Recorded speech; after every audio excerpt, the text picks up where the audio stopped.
Hi, welcome to Beyond Education Early Childhood Weekly Bites. It's another session on self-awareness. This week, I'm going to focus on talking about your strengths. So if you would agree with me that everybody would have their own strengths and weaknesses, no matter what walks of life or what sort of background you come with. It's important to know that while there are things that we might be working on, there are already things, skills and abilities that we have been given, and that each of us have been given a certain talent. It's a matter of us being able to discover that and to acknowledge and to extend and grow on that. And what does the word strength even means in the first place? So just to just generally to give you a definition on that, to me, I feel that a strength is something that you actually need minimum input for a maximum output, okay, or results. So I think that's like, you feel like this is really not taking too much of my energy, and I'm able to really generate the outcomes and the output that I desire. Let me share a personal experience or a personal, not a strength, but a weakness that I have. But look, it's true that years of doing and understanding how I feel and just really reflecting on that actually helps me see that is actually not a strength of mine. So having moved to Australia in 2011, I realized that you don't really buy birthday cakes here very readily. At that time, I've got really young children, about a 1-year-old and a 2-year-old. And I quickly realized that people here would actually bake their birthday cakes, decorate it, and throw their own birthday parties.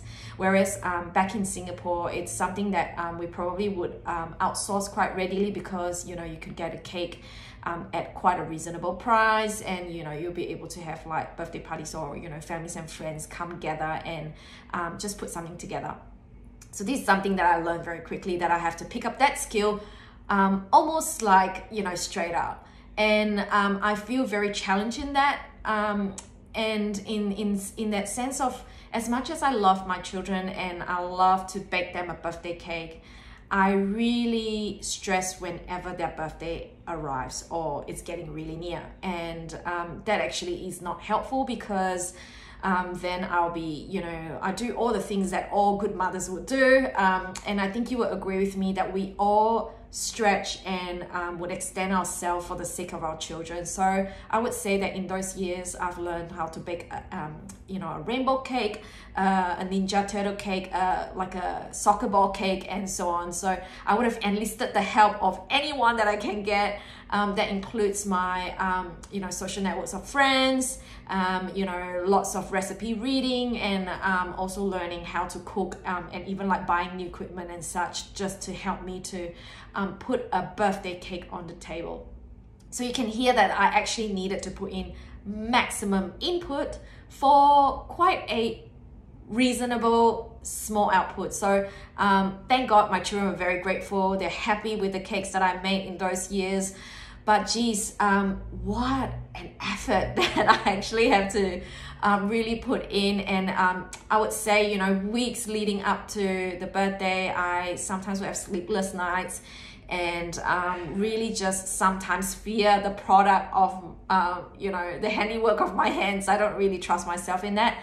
But thank God, through that time, I've actually gotten better and so on. So that's just to give you an example of, that is actually not really my strength, but that is actually a kind of like, I have identified that is actually not my strength zone to be baking, although I can do it, but it actually takes a lot out of me. Now, moving on to the second point of strength is, if you've identified an area of work or something as your strength, you'll be very motivated and energized whenever you are exercising that talent or that gift. And for myself, I've discovered in those last couple of years is I like to work with people. I like to work one-on-one. I like to work in small groups, especially in informing and teaching, and also helping people in their life in any ways of improvement, or just being that support person. I generally feel very motivated and energized to do that. You know, when I walk away from a situation, or when I would think about what I've done during the week, I actually genuinely feel a sense of satisfaction that you know, that this person has actually moved forward, isn't staying stagnant, or you know, is getting help or support, or feeling better than how they felt before we had that chat, or just working with people. So I like to then bring us to this point of, if strengths are so important, how do we identify our strengths? So for myself, you could actually do a self-assessment. So you could actually, you know, like in the example that I've given you, you know, in terms of my cake baking, that is self-assessed, that I know that that's actually not something that, you know, that's within my strength or my talent zone. And others, you can enlist the help of others to help you by giving you feedback on what they think your strengths and your weaknesses are, just being a onlooker or a friend, a close friend of yours.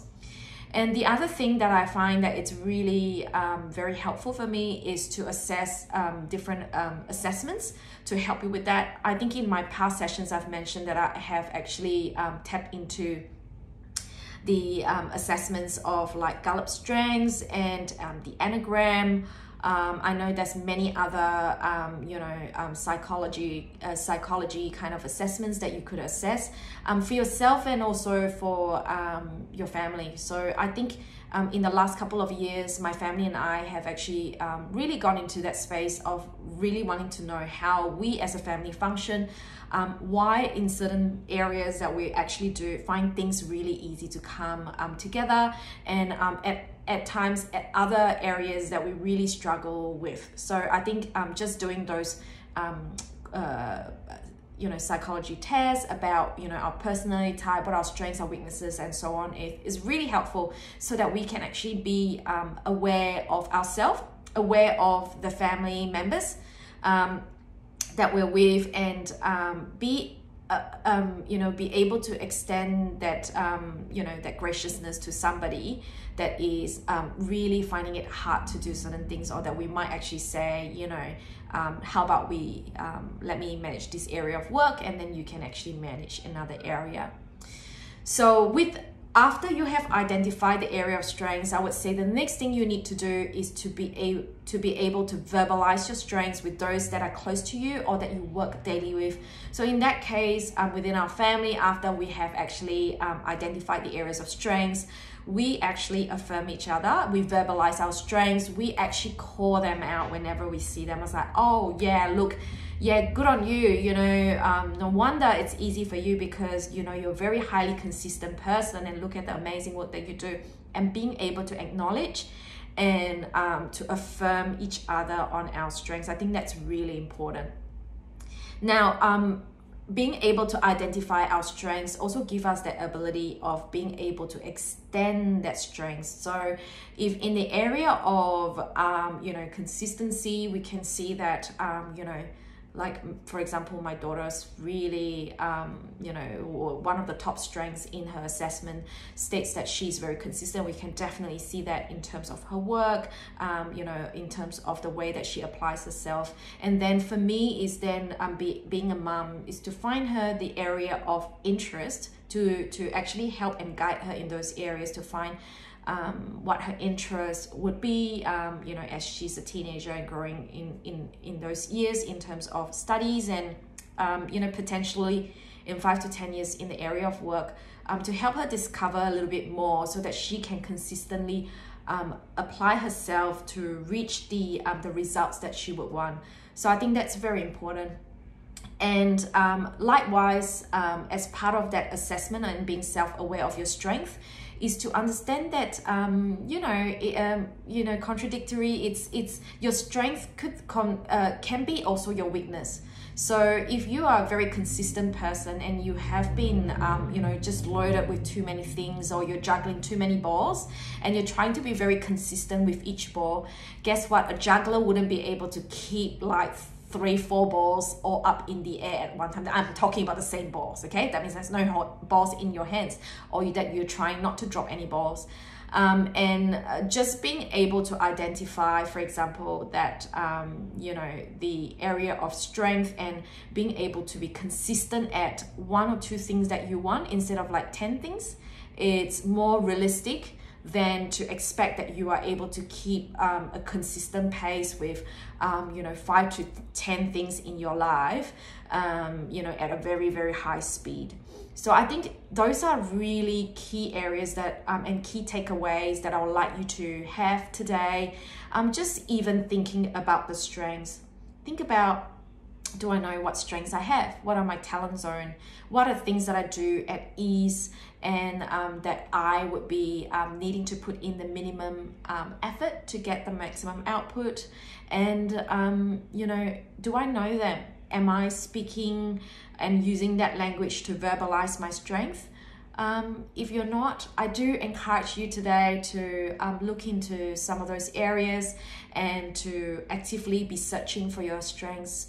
And I hope that you would be able to find that and be able to even help in terms of your self-confidence and self-esteem in the area. If you think that you don't have any strengths, I think it might be time to look for one, and you'll be very, very I think you'll be really, really surprised to find that you've actually are very talented, and that you've been gifted with things that you probably just haven't had time to uncover.